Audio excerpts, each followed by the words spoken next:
Hujan badai di lokasi ziarah kubur ini menandakan seolah alam tidak setuju. Allah Subhanahu wa Ta'ala tidak berkenan. Tampak petir menyambar, hujan yang sangat kencang bersama angin menandakan bahwasanya klaim-klaim sepihak akan sebuah sejarah itu sama sekali tidak diperkenankan. Allah tidak ridho. Maka bagi bangsa Indonesia jas merah, jangan sekali-kali merupakan sejarah, karena kalau tidak kita akan dijajah dan dikuasai oleh orang lain. Maka simak nasihat berikut ini sampai tuntas. Maka di awal saya hendak mengingatkan kepada segenap keluarga besar Nahdlatul Ulama tentang jas merah dan jas hijau. Bung Karno mengatakan jas merah, jangan sekali-kali melupakan sejarah. Dan para ulama kita mempopulerkan jas hijau, jangan sekali-kali hilangkan jasa ulama. Karena dalam tanda kutip patut diduga ada upaya membuat sejarah baru, ngarang sejarah baru yang melampaui keaslian sejarah itu sendiri. Dalam bahasa kitanya menciptakan sejarah, buat mereka lupa dengan sejarah, manipulasi sejarah mereka. Kita flashback sedikit. Perjuangan bangsa Indonesia merebut kemerdekaan ini adalah jasa poro kiai, poro santri, poro mursyid, poro murid, poro jamaah. Gitu begini. Maksud saya kita jangan jadi pahlawan kesiangan, merasa paling berjasa. Muncul pahlawan-pahlawan kesiangan, merasa paling berjasa akan NKRI ini, lalu kemudian menihilkan jasa poro kiai. Nah dulu kan yang berjuang para kiai, pelopor-pelopor perjuangan pendulungnya, arus utamanya ya kiai lan santri, mursyid lan murid, itu yang berjuang. Contoh, perang Jawa itu perang paling dahsyat. Belanda paling repot dengan perang Jawa. Pemimpinnya Pangeran Diponegoro. Pangeran Diponegoro bukan cuman priayi, bukan cuma keturunan Kesultanan Jogja, tapi beliau juga kiai. Sebelumnya santri, lalu kiai. Nama kecilnya Raden Mas Mustohar, nama besarnya Raden Mas Ontowiryo. Lakop terkenalnya Pangeran Diponegoro. Itu kiai bersama para santri, bersama para murid, bersama para jamaah perang melawan Belanda. Dari tahun 1825 sampai tahun 1830, 5 tahun Belanda tidak bisa mengalahkan perang Jawa. Tapi mengapa Pangeran Diponegoro kalah? Dalam tanda kutip ditangkap. Gara-garanya Belanda ngangkut saudara muslim kita saking Yaman sebagai pekerja Belanda. Halo, orang Jawa nggak boleh lupa sama sejarah ini Pak, biar nggak ditipu orang. Apa meneh santri, apalagi kiai, nggak boleh nggak tahu sejarah ini. Belanda ngangkut saking Yaman, pekerja Belanda. Ya orang Indonesia kan baik-baik. Kalau orang Lampung itu nyebutnya nemui nyimah, menghormati tamu. Kalau orang Jawa itu kan paling sopan, paling pandai ngerumat tamu, khidmat tamu kita terima. Apalagi rombongan yang datang dari Yaman ini orangnya muslim semua. Tandanya apa? Udah muslim Arab, irungi cunguri mancung. Kita hormat karena mengapa? Walaupun mereka ini pekerja Belanda, mereka yang datang ini saudara kita juga, saudara muslim juga. Tapi sayangnya Belanda mengajarkan, kata Belanda, agar orang-orang Indonesia percaya mau ngikut kalian, ngakulah cucu Nabi. Maka orang-orang ini ngaku anak putune Kanjeng Nabi. Maka kita wajib tahu siapa pengkhianat perang Jawa yang membuat Pangeran Diponegoro ditangkap. Namanya Habib Ibrahim Ba'dud. Ya karena sesama muslim, karena ngaku, ingat ngaku nggih, bukan beneran. Karena ngaku anak putune Kanjeng Nabi, Pangeran Diponegoro ya percaya. Pokoknya kata Fikih Ibrahim alias Habib Ibrahim Ba'dud, aku yang jamin panjenengan selamat. Maka di Idul Fitri Pangeran Diponegoro turun gunung bertemu dengan Gubernur Jenderal Van de Kolk, namanya aja Van de Kolk, rasa pengen ngejipta aja ya Bu ya. Begitu sampai di ruangan Jenderal Van de Kolk, Pangeran Diponegoro bersama santri, murid, lan jamaah dikepung oleh tentara Belanda, nggak boleh keluar lagi. Lantas beliau ditangkap dan tidak pernah dibebaskan sampai beliau wafat gugur meninggal dunia. Itu pengkhianat. Setelah Jawa berhasil ditundukkan, Belanda ekspansi penundukan di luar Jawa, di antaranya Sumatera Selatan sampai ke Lampung. Kemudian tahun 1888 muncul perang besar di Banten, Cilegon, yang terkenal dengan istilah geger Cilegon. Siapa panglima tempurnya? Kiai juga, asmone Kiai Wasit.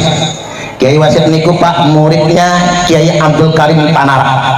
Kiai Abdul Karim Tanara niku adalah mursyid Thariqah Qadiriyah wan Naqsabandiyah. Makanya di sini jamaah Thariqah harus tahu.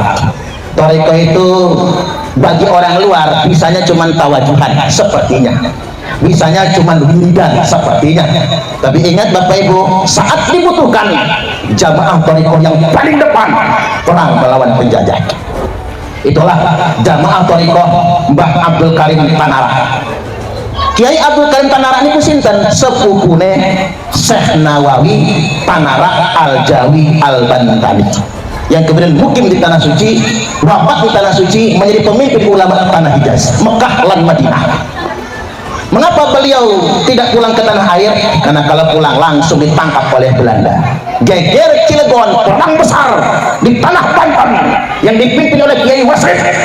Siapa pengkhianatnya? Pengkhianatnya Habib Usman bin Yahya, yang dipopulerkan dengan sebutan Mufti Batavia. Data sejarah membuktikan sahih 100%. Beliau mengarang kitab namanya Manhajul Istiqomah. Dalam kitab Manhajul Istiqomah disebutkan perlawanan rakyat Nusantara di Banten dalam peristiwa geger Cilegon itu perbuatan sia-sia dan bukan jihad fisabilillah, kata Habib Usman bin Yahya. Dan jamaah Thariqah Qadiriyah wan Naqsabandiyah adalah aliran sesat, halal darahnya. Maka Belanda atas fatwa Habib Usman bin Yahya membantai mursyid-mursyid Thariqah dan murid-muridnya serta para jamaahnya. Halo, ini sejarah.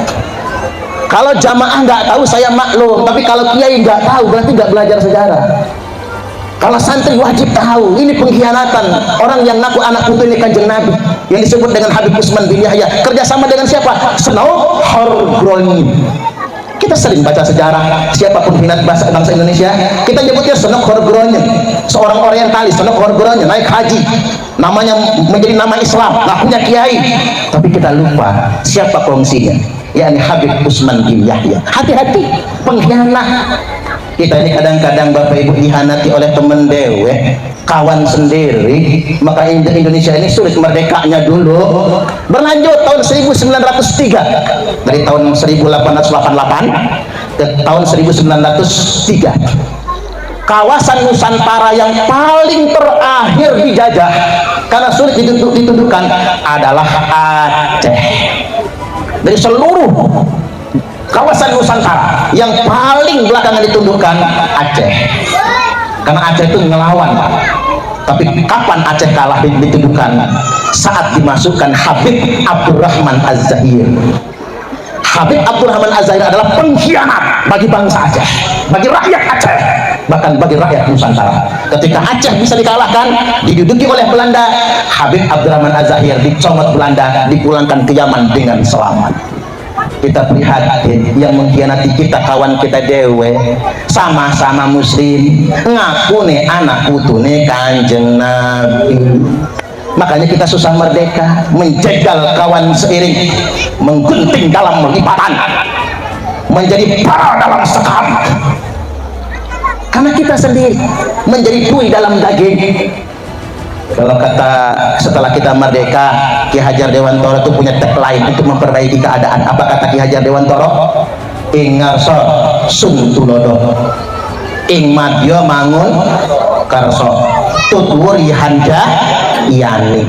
Saya ngentut buri sing nang ngarep diarani lesetan nggih. Ing ngarsa Sun Tunodo, ing madya mangun kersa tuturi handayani. Teman sayangnya Pak Kades, di zaman modern ini tagline Ki Hajar Dewantara ini diplesetkan sudah. Ing ngarsa numpuk bondo, ing madya mangan konco, tuturi golek rai. Saling makan antar kawan, saling cegal, ujung-ujungnya cari muka. Jangan sampai sedemikian rupa. Halo. Selanjutnya tahun 1948 pemberontakan PKI yang pertama. Kiai santri di pantai di tanah Jawa. Siapa coba yang memberontak itu? Musa Al-Munawwar, Habib Musa Al-Munawwar. Saya nggak percaya Pak, nek putune Kanjeng Nabi jadi PKI, nggak percaya saya. Setuju Pak. Takon kali wong Yaman, kata orang Yaman, mereka bukan anak cucu Nabi. Orang Yaman lo ngomong, sing matur sing dawuh orang Yaman, bukan ngaku-ngaku aja, lakunya cuma di Indonesia kok, nggak laku kalau di negeri mereka. Banyak. Kemudian tahun 65 berontak lagi PKI, komandannya siapa? Habib Aidit. Kalau yang di Kalimantan siapa? Fahrul Barakbah, Ahmad Sofyan Barakbah, lo ke Habib semua. Khilafatul Muslimin pendirinya yang ngebom Candi Borobudur Abu Bakar Abdul Qadir Hasan Baraja Al-Habsyi yang kemudian menjadi Baraja. Hati-hati jas merah, jangan sekali-kali melupakan sejarah. Nah, tanggal 15 Agustus tahun 1945 Jepang nyerah ke sekutu. Karena Jepang nyerah ke sekutu, maka para pemuda menculik Bung Karno dan Bung Hatta. Karengas Dengklok memaksa proklamasikan kemerdekaan. Maka tanggal 17 Agustus diproklamirkan kemerdekaan Republik Indonesia, hingga kemudian penetapan Insinyur Soekarno sebagai Presiden Republik Indonesia dan Bapak Muhammad Hatta sebagai Wakil Presiden. Setelah proklamasi kemerdekaan, sekutu yang merasa Jepang nyerah ke sekutu merasa punya alasan untuk menguasai negara bekas jajahan Jepang. Maka sekutu mulai datang ke Indonesia. Bung Karno matur ke Mbah Yai Hasyim Asy'ari, Romo Yai, ini kabar-kabarnya sekutu diboncengi oleh Nika, nulisnya Nica, Nica niku pemerintahan sipil Belanda, ya Londo juga sama Belanda. Mereka ingin nyaplok kembali kemerdekaan Republik Indonesia. Mulai dimulai bulan September. Kawasan yang didatangi pertama Jakarta, Surabaya, dan di Sumatera, Medan, Sumatera Utara. 3 tempat ini. Berduyun-duyun datang ke Indonesia, puncaknya tanggal 20 Oktober. Maka tanggal 21 Oktober atas permintaan Bung Karno, pripun Mbah Yai, kata Kyai Hadratus Syekh Mbah Yai Hasyim Asy'ari, kita fatwakan semua laki-laki berangkat jihad. Kita kumpul di Surabaya. Maka tanggal 21 Oktober di Surabaya, kalau nggak salah kantor Ansor Surabaya itu Pak, yang dipakai itu kumpul para yai. Hadir di sana 3 kiai sepuh, Hadratus Syekh Romo Kiai Haji Hasyim Asy'ari, Kiai Haji Wahab Hasbullah, Kiai Haji Bisri Samsul, 3 ulama sepuh. Kata Mbah Yai Hasyim Asy'ari, nanti dulu kita tunggu ulama dari Jawa Barat.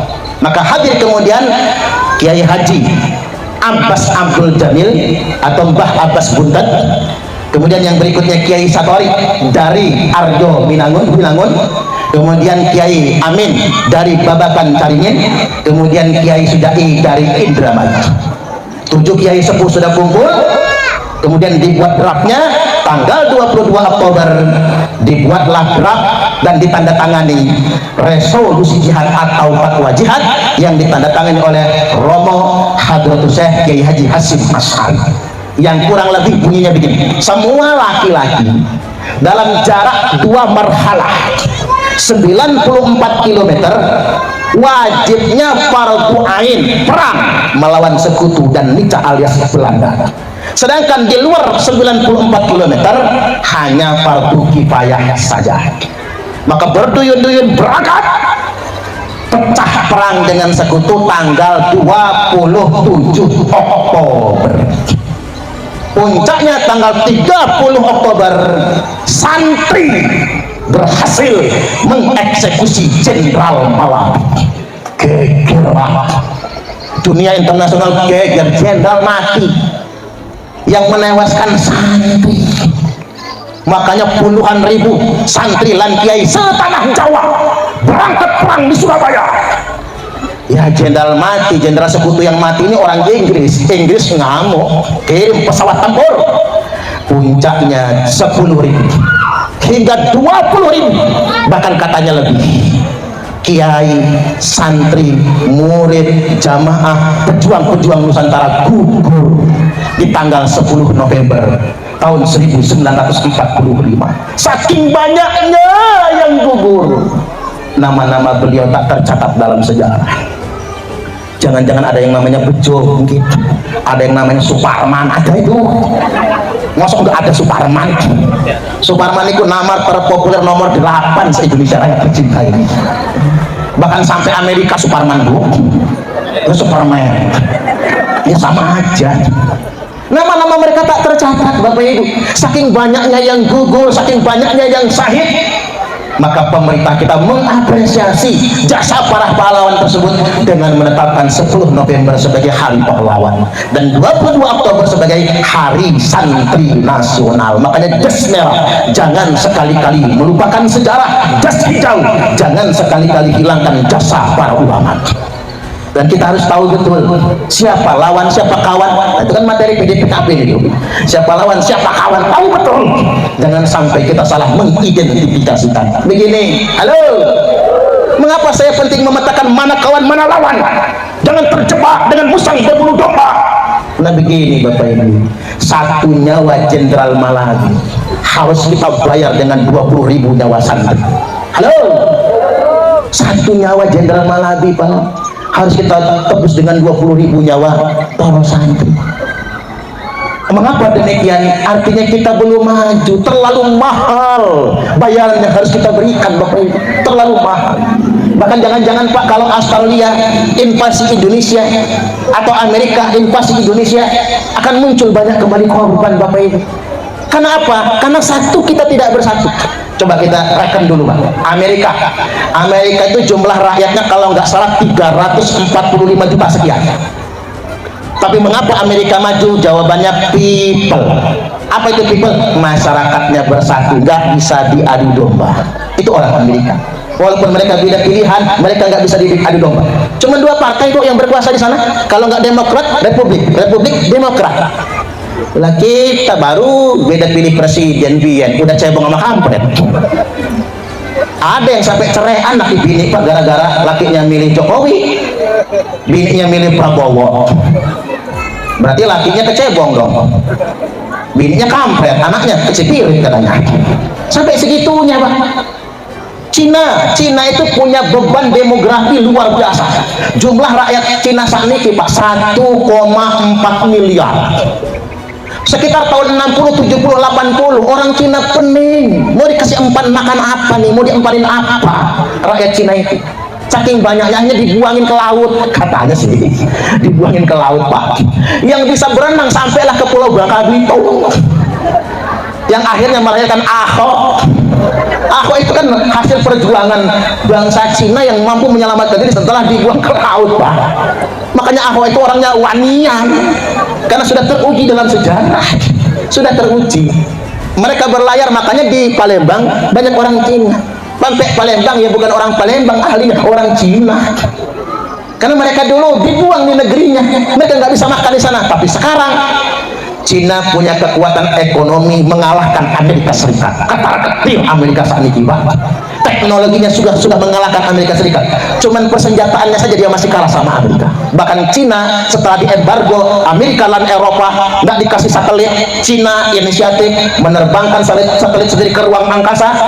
Dengan teknologi satelit dan teknologi medis Cina sekarang, Cina bisa mengoperasi medis dalam jarak 5.000 km lebih. Subhanallah, 5.000 km. Umpami dokternya di Sumatera Selatan dan Palembang, yang dioperasi itu Bapak Ibu misalnya di Papua, atau yang dioperasi itu di India, bisa dokternya operasi dalam jarak 5.000 km lebih. Itu hebatnya Cina. Operasi medis, operasi sesar umpami 5.000 Lah Cina sudah bisa operasi jarak jauh, kita masih main ajian. Wah, ilmu apa itu Pak?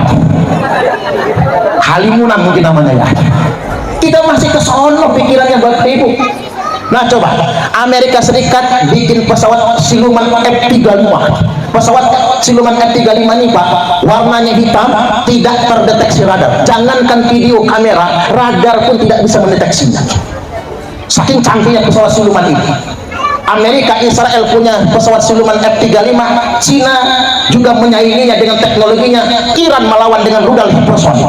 Lah kita mas paling banter santai. Banaspati. Apa kata Gus Muhyiddin itu? Kalau ngambil nyawa orang jauh namanya santet, ngambil hati mbak-mbak jarak jauh namanya pelet, ngambil harta tetangga dari jarak jauh namanya ngepet. Kalau kita masih santet, pelet, ngepet, santet, pelet, ngepet, santet, pelet, ngepet, nggak akan maju bangsa kita.